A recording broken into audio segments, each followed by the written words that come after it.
Puji Tuhan, kita bersyukur saat ini kita boleh ada oleh karena anugerah Tuhan. Dan saat ini Tuhan berikan kesempatan bagi kita kembali untuk memuliakan Dia, untuk mengingat kembali kesetiaan Tuhan, kebaikan Tuhan yang Tuhan sudah kerjakan dalam hidup kita. Haleluya, haleluya, Yesus.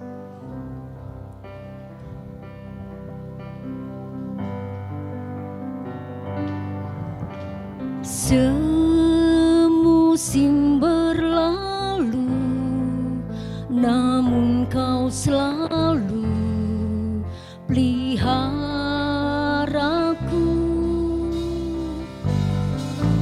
Kasih dan setiamu tak pernah layu di hidupku.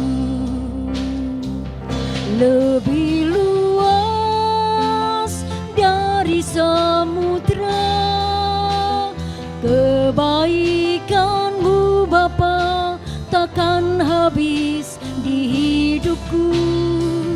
Lebih tinggi dari cakrawala, tak terbatas kasih-Mu. Sungguh ku bersyukur. Haleluya.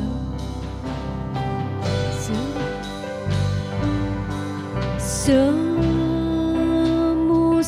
berlalu, namun Kau selalu peliharaku.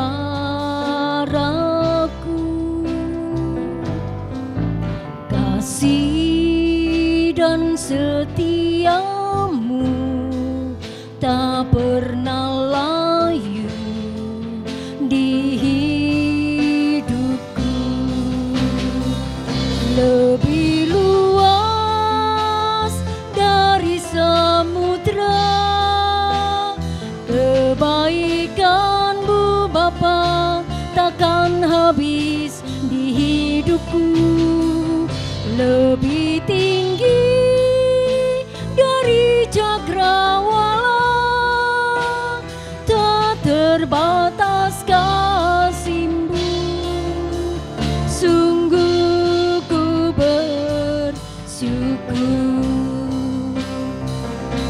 Lebih luas dari samudra kebaikan-Mu Bapa, takkan habis di hidupku. Lebih tinggi dari cakrawala, tak terbatas kasih-Mu. Sungguh ku bersyukur. Lebih luas dari samudra kebaikan-Mu Bapa, takkan habis di hidupku. Lebih tinggi dari cakrawala, tak terbatas kasih-Mu. Sungguh ku bersyukur. Tak terbatas kasih-Mu. Sungguh ku bersyukur. Tak terbatas kasih-Mu. Sungguh ku bersyukur. Haleluya, haleluya. Terima kasih Tuhan, kami bersyukur sebab Engkau baik, Kau sangat baik. Terima kasih Tuhan untuk kasih setiamu, untuk kebaikan-Mu Tuhan. Haleluya.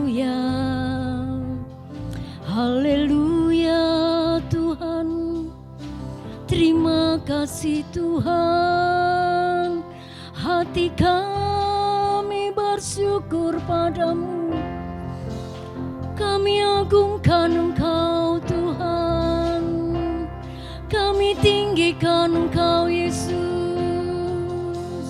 Engkau segalanya bagi kami. Haleluya, haleluya, haleluya.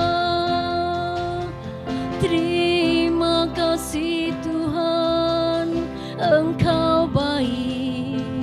Haleluya, haleluya Tuhan. Kami bersyukur kepadamu ya Tuhan, sebab sampai saat ini Tuhan, kebaikan-Mu, kesetiaan-Mu tidak pernah berubah bagi kami Tuhan.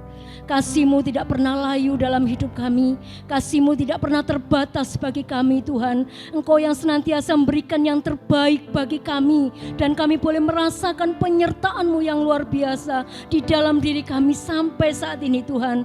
Tuhan Yesus, inilah hidup kami Tuhan. Kami mau bersorak-sorai, kami mau meninggikan Engkau lebih dan lebih lagi. Sebab Engkau Tuhan adalah Raja di atas segala Raja dan Tuhan di atas segala Tuhan. Terima kasih Tuhan Yesus, beracara Engkau Tuhan saat ini Tuhan. Dan kami percaya Tuhan Engkau hadir, Engkau nyata di tengah-tengah kami. Di dalam nama Tuhan Yesus kami berdoa, haleluya, amin. Amin, puji nama Tuhan. Bapak Ibu yang terkasih dalam Tuhan, kita punya Tuhan Allah yang hebat, kita punya Tuhan Allah yang dahsyat. Namanya Yesus, Dia yang sanggup mengubahkan kehidupan kita.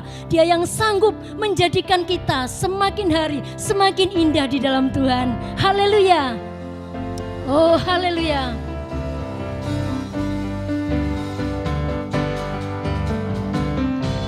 Tuhanku hebat, Tuhanku dahsyat. Tuhan mengubah orang jadi kaya. Ia merendahkan, Ia meninggikan, Ia menegakkan orang yang hina. Ia mengangkat orang yang miskin, yang rendah hatinya dari dalam lumpur. Ia mendudukkan orang pilihannya bersama dengan para bangsawan. Kau Tuhan sanggup mengubah air menjadi anggur, anggur yang manis dalam hidupku. Kau Tuhan sanggup mengubah ratapku kini jadi tarian indah bagimu. Tuhanku hebat, Tuhanku dahsyat.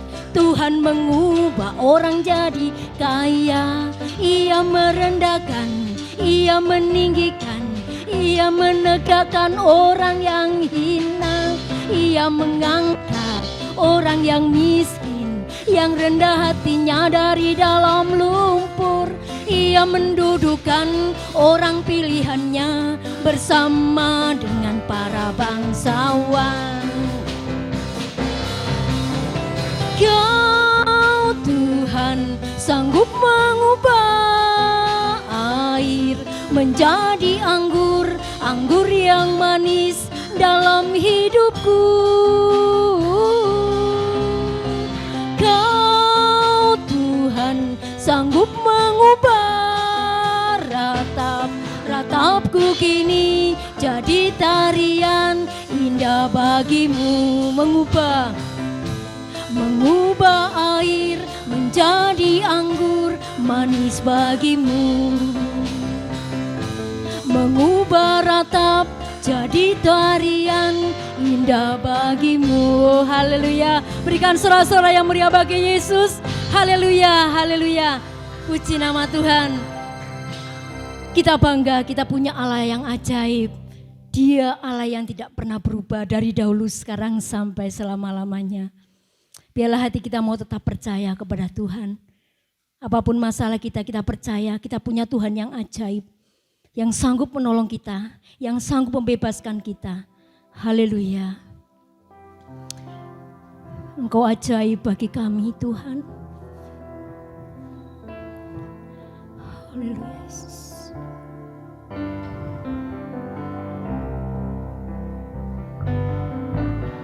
Tuhan Engkau ajaib bagiku,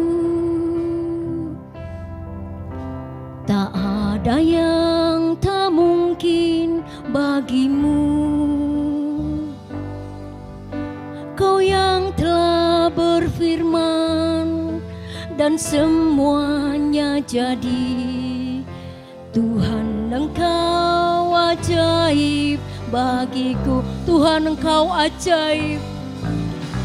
Tuhan Engkau ajaib bagiku. Tak ada yang tak mungkin bagimu.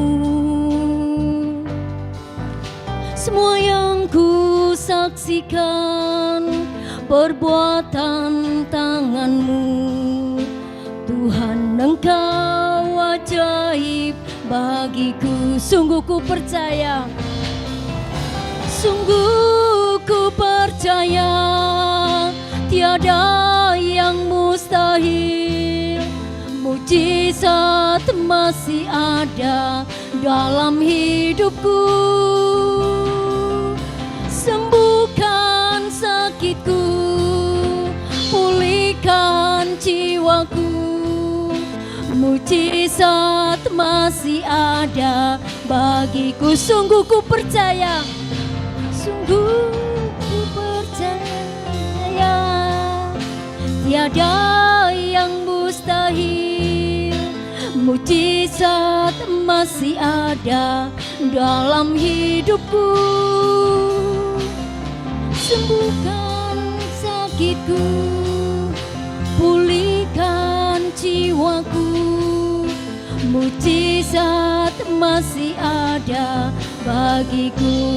Mujizat, mujizat masih ada bagiku. Mujizat,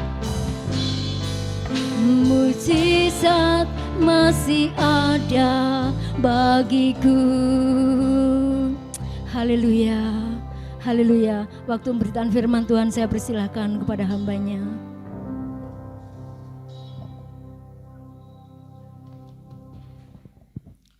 Terima kasih Tuhan, pada saat hari ini Tuhan kami boleh hadir, kami boleh beribadah memuliakan nama-Mu Tuhan. Dan sebentar kami akan mendengarkan dan kami akan saling menguatkan dengan firman-Mu ya Bapa. Kiranya firman yang ditaburkan pada hari ini Tuhan, menguatkan setiap jemaat-Mu, baik yang ada di tempat ini, baik yang ada di rumah. Engkau kuatkan setiap kami ya Tuhan. Terima kasih Tuhan, berkaryalah Roh Kudus di antara kami, biarlah Engkau sendiri yang memimpin kami. Di dalam nama Tuhan Yesus kami mengucap syukur dan berdoa. Haleluya. Amin. Haleluya, puji nama Tuhan. Pada saat ini saya bersyukur bahwa masih ada kesempatan yang terbaik dalam kehidupan saya untuk saya melayani Tuhan. Untuk saya terus bisa menyenangkan hati Tuhan dengan apa yang saya miliki. Pada hari ini saya ingin membagikan dan kiranya apa yang dibagikan pada malam hari ini bisa menguatkan Bapak Ibu Saudara, baik yang ada di tempat ini ataupun juga yang ada di rumah. Terlebih saya akan memberikan tema khotbah pada hari ini yaitu tentang Injil ya. Seberapa banyak kita orang-orang Kristen mengetahui kata Injil. Dan ini sebagai orang-orang Kristen itu enggak asing ya bagi setiap kita. Dalam bahasa Yunani, dan ini saya temukan dari teman saya dan atas bantuan beliau. Dalam bahasa Yunani, Injil itu disebut, kalau ejaannya memang sulit ya, Evangelion gitu dalam tulisannya. Dan di dalam bahasa Aram, Injil itu Awongeleon. Nah, jadi ada beberapa perbedaan pengucapan di dalam kata Injil ya. Arti Injil itu adalah sebenarnya adalah kabar baik. Ya, kabar baik. Ya. Kalau kita tahu di dalam Alkitab, saya katakan dalam Alkitab bahwa Kejadian sampai Wahyu itu adalah rangkuman, adalah penulisan dari kitab-kitab para nabi yang disatukan menjadi satu buku yang disebut Alkitab. Dan juga di sana ada Injil. Dan kita ketahui ada 4 Injil yang ada, yaitu Matius, Markus, Lukas, dan Yohanes. 4 Injil ini sangat kita kenal dan gak asing karena penulis ini ya kalau kita tahu itu bersumber dan penulisnya itu adalah para pengikut Yesus itu sendiri. Karena saya juga mempelajari apa yang ada di situ tentang Injil. Baik, saya gak akan panjang lebar. Dan ketika saya minta sama Tuhan, Tuhan apa yang harus saya bagikan? Nah, ternyata sebelum Injil Matius, Markus, Lukas, Yohanes itu ada ditulis, ternyata Yesus itu sudah memberitakan Injil. Ya, baik kita buka di dalam Injil Markus, di dalam pasal yang ke-1 ayat yang ke-14 dan 15. Ya, saya akan membacakan bagi Bapak Ibu Saudara. Perikopnya yaitu Yesus tampil di Galilea. Sesudah Yohanes ditangkap, datanglah Yesus ke Galilea memberitakan Injil Allah, ya. Jelas ya, Yesus memberitakan Injil Allah. Katanya, waktunya telah genap, kerajaan Allah sudah dekat. Bertobatlah dan percayalah kepada Injil, ya. Kan jelas. Injil, Yesus memberitakan Injil. Nah, Injil yang seperti saya katakan tadi yaitu kabar baik. Di mana Yesus mengatakan yaitu bertobatlah dan percayalah kepada Injil. Nah, kita tahu bahwa manusia itu berdosa.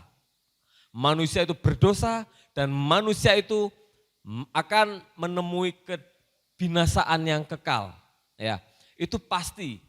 Karena kasih Allah yang begitu besar, maka diutuslah anaknya yaitu Yesus. Nah, Yesus inilah yaitu yang menjadi pribadi Injil yang sejati itu Yesus.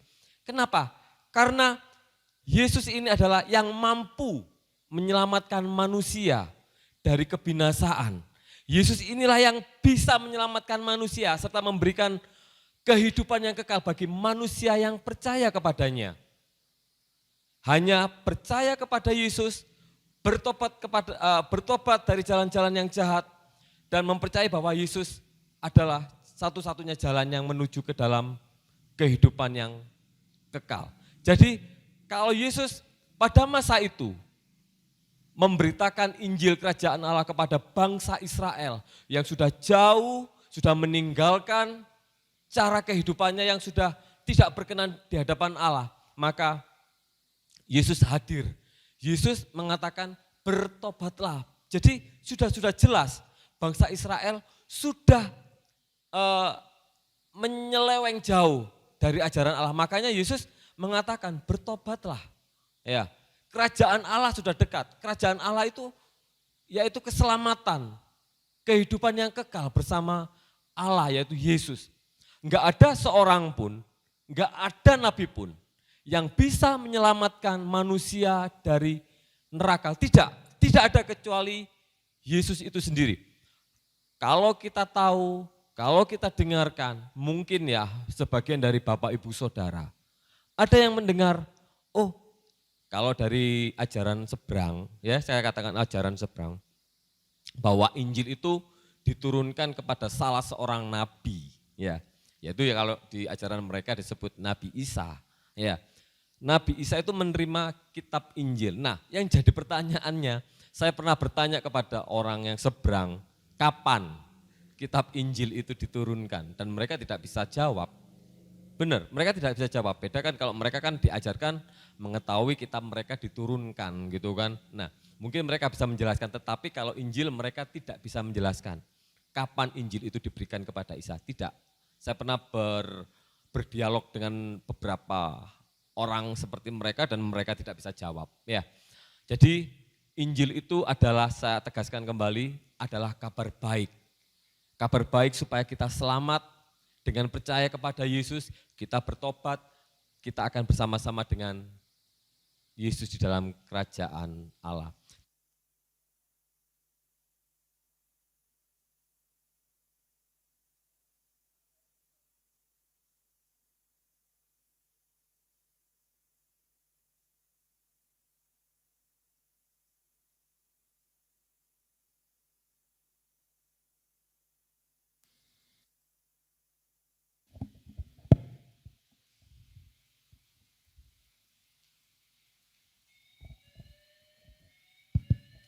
Terima kasih.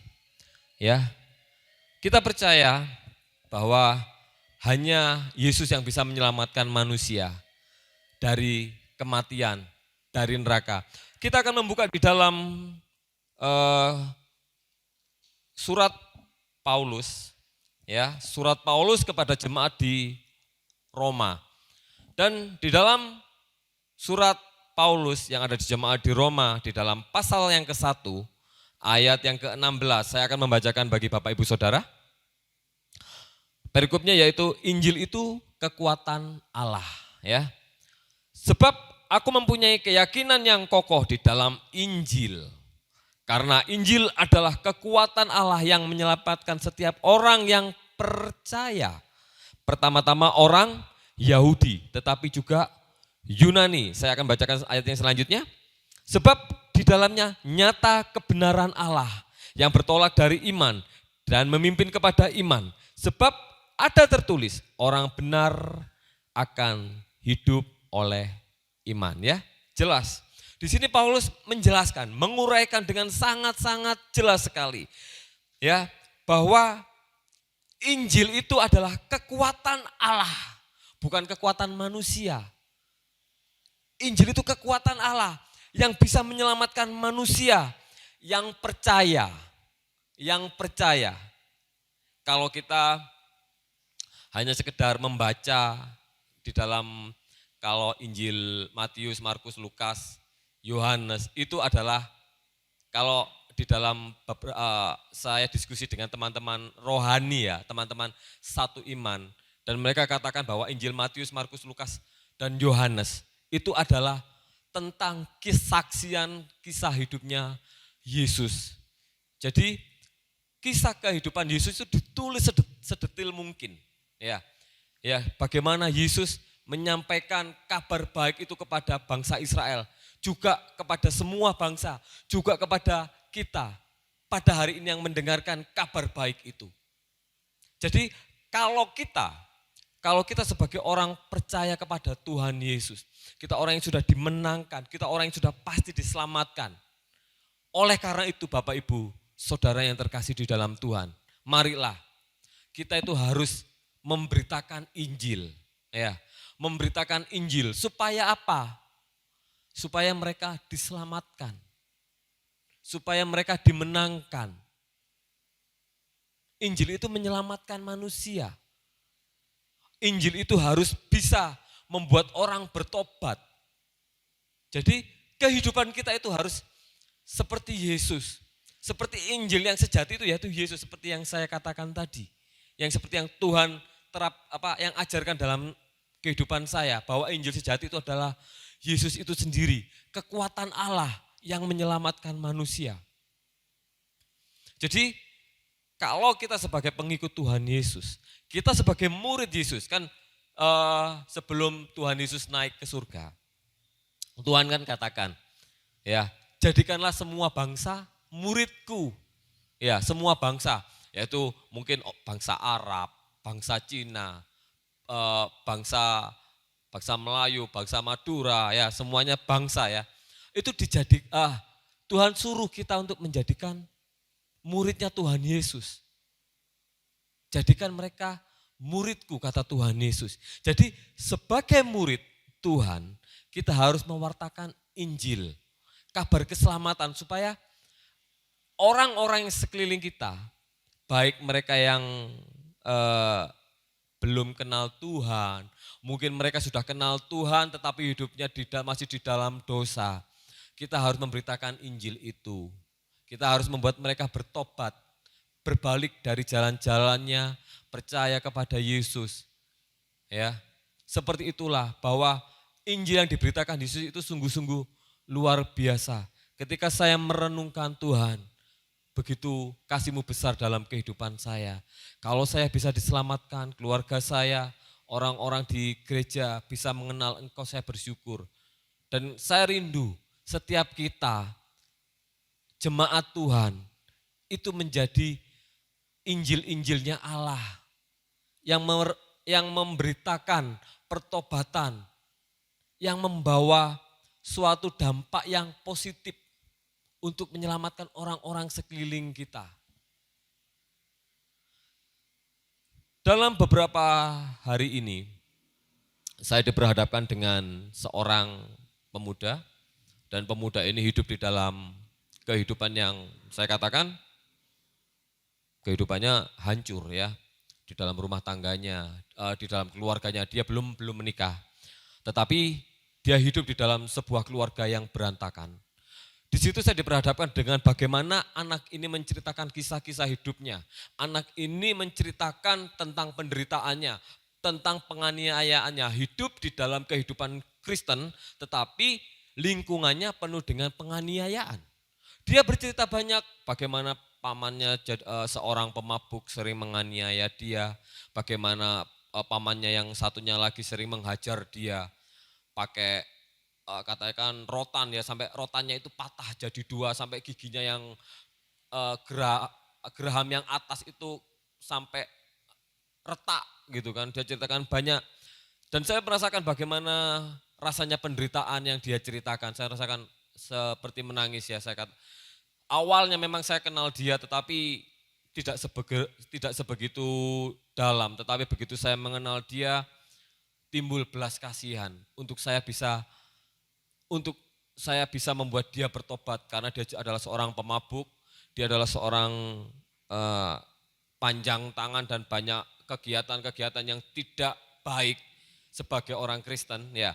Saya diberhadapkan dengan anak muda ini dan saya dibawa oleh Tuhan, diajar oleh Tuhan, kamu harus membawa dia untuk kembali dia ke dalam jalan yang benar. Mungkin dia Kristen, tetapi kehidupannya belum bertobat. Ya, Kristen tetapi belum bertobat.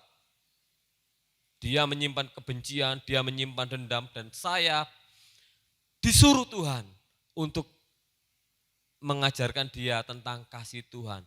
Ya mungkin untuk memulihkan dia saya enggak butuh waktu sebentar, tidak. Ini adalah satu proses di mana Tuhan harus, ya saya dengan Tuhan, maksud saya dengan Tuhan harus sering komunikasi. Nah, ini tantangan buat saya untuk membuat dia itu bertobat. Untuk dia kembali kepada kasih Allah. Ya. Mungkin yang saya alami, mungkin ada yang mengalami juga diperhadapkan dengan orang-orang yang belum bertobat. Orang-orang yang mungkin belum kenal Tuhan. Kenal Tuhan tetapi belum bertobat. Nah, inilah saatnya kita memberitakan Injil yang sejati itu. Kita bisa membacanya, kisah hidup Yesus di dalam Injil Matius, Markus, Lukas, dan Yohanes. Kalau yang seperti saya katakan tadi, Injil yang sejati itu adalah mempertobatkan orang seperti Yesus, membawa orang kepada keselamatan, menyelamatkan orang dari api neraka, menyelamatkan orang dari cengkraman iblis. Ya, kita harus memberitakan Injil. Baik atau tidak waktunya, kita harus lebih dekat lagi kepada Tuhan. Bapak Ibu Saudara, saya bersyukur ada di tempat ini semua karena kasih Tuhan. Semua karena kebaikan Tuhan. Kiranya apa yang sudah saya sampaikan, kerinduan Tuhan bagi jemaat GBIS yang terkasih, jemaat GBIS yang dikasihi oleh Tuhan, marilah kita sama-sama menjadi Injil yang sejati di dalam Kristus Yesus. Kiranya Tuhan Yesus memberkati waktu dan tempat saya serahkan kepada Ibu Gembala untuk mengakhiri ibadah kita pada hari ini. Tuhan Yesus memberkati. Kita bersyukur kepada Tuhan bahwa kita telah menerima paparan kebenaran firman Tuhan. Bahwa Injil itu kabar baik yang diberitakan bagi setiap orang yang percaya kepada Tuhan. Kita bersyukur kalau kita yang percaya mendengar paparan ini, biarlah kita semakin sungguh-sungguh di dalam pengiringan kita kepada Tuhan. Karena kita tahu hanya Yesus yang sanggup menyelamatkan kehidupan kita. Karena firman Allah berkata di dalam Kisah 4 ayat 12, tidak ada nama lain di kolong langit ini yang di dalamnya kita beroleh selamat. Mari kita akan sama-sama berdoa. Kita bersyukur buat kebenaran firman Allah yang telah dipaparkan. Kami bersyukur Tuhan buat kasih Allah yang dinyatakan di dalam kehidupan kami lewat putra-Mu yang tunggal Yesus Kristus datang ke dalam dunia ini supaya barang siapa yang percaya kepadanya tidak binasa tetapi beroleh kehidupan yang kekal. Kami bangga menjadi milik-Mu Tuhan, karena di dalam Engkau ada pemulihan, di dalam Engkau kami akan dibawa masuk kepada kebenaran Allah yang karena firman-Mu sendiri berkata bahwa Injil itu berita kesukaan yang dapat membawa kehidupan kita dipulihkan dari kehidupan yang tidak berkenan untuk mendapat pengampunan lewat kehidupan Kristus yang rela mati di kayu salib untuk menebus kehidupan kami. Untuk orang-orang yang percaya mau menerima Engkau. Biarlah lewat kebenaran firman Allah yang dipaparkan ini, kami boleh sungguh-sungguh Tuhan, hati kami, kehidupan kami dibawa masuk semakin dalam kebenaran firman-Mu. Untuk kami boleh menerima anugerah keselamatan yang daripada Engkau.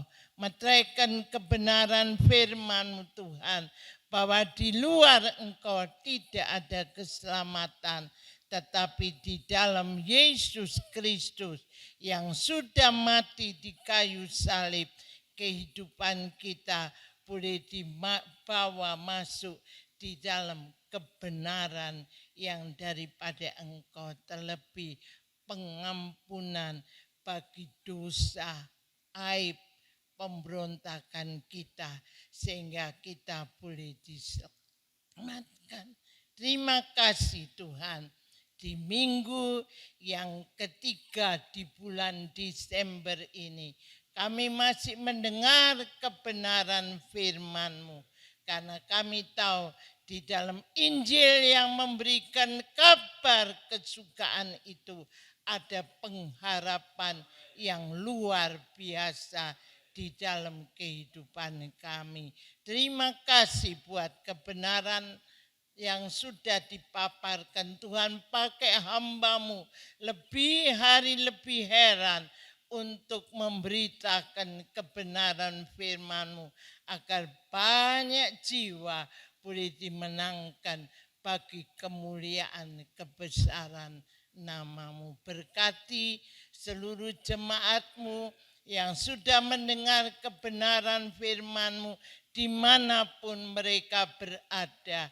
Kasih Allah semakin dinyatakan di dalam kehidupan kami.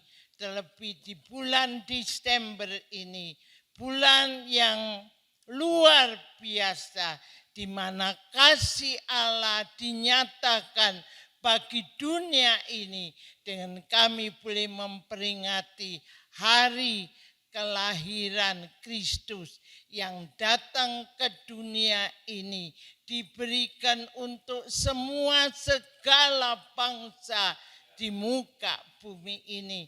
Karena berita kelahiran Yesus itu berita yang membawa pendamaian bagi setiap orang yang menerima, membuka hati bagi kehadiran Yesus sebagai juru selamat dunia ini. Terima kasih Tuhan, berkati jemaat-Mu di mana mereka berada. Biarlah kasih anugerah Allah lewat pemberitaan firman-Mu, kami terus dibawa untuk hidup di dalam kasih karunia Allah yang lebih lagi hari-hari ini. Sekalipun kami boleh mengalami banyak tantangan lewat pandemi ini, tetapi kami percaya Engkau Tuhan tidak pernah meninggalkan umat-Mu. Kiranya berkat Tuhan menyertai umat percaya dimanapun kami berada. Kami menyerahkan mereka yang lemah dikuatkan, yang sakit disembuhkan, yang kekurangan dicukupkan, bahkan yang tidak ada damai sejahtera Allah selalu menyertai kami sekalian. Kiranya berkat yang daripada Bapa, Putra, dan Roh Kudus akan menyertai kita sekalian mulai pagi hari ini sampai Maranatha Tuhan Yesus datang kembali. Yang percaya Tuhan memberkati kita semuanya. Amin. Selamat hari Minggu, Tuhan memberkati kita semuanya, dan selamat menyambut hari Natal 25 Desember dan yang menyongsong tahun baru 1 Januari 2021. Kasih dan anugerah Tuhan selalu menyertai kita semuanya. Mari kita tetap jaga protokol kesehatan. Tuhan memberkati kita semuanya. Amin.